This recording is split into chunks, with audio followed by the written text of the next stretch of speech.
এইফালে বাইদেউ লেটা ভাজিব লৈছোঁ ৰাইজ। কাৰ কাৰ প্ৰিয় লেটা কমেণ্ট কৰি জনাব।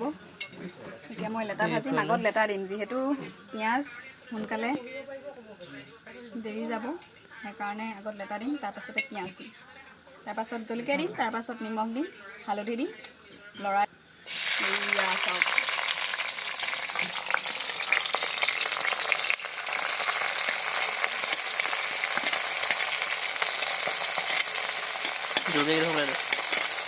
দুপিচমান দি দিওঁ, গোটেই নিদিওঁ, গোটেই দিলে হেৰি হৈ যাব।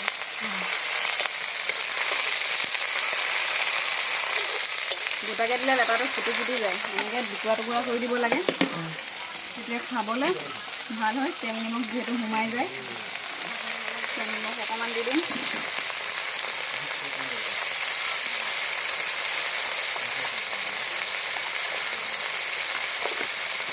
তাৰপাছতে হালধি অকণমান দিম,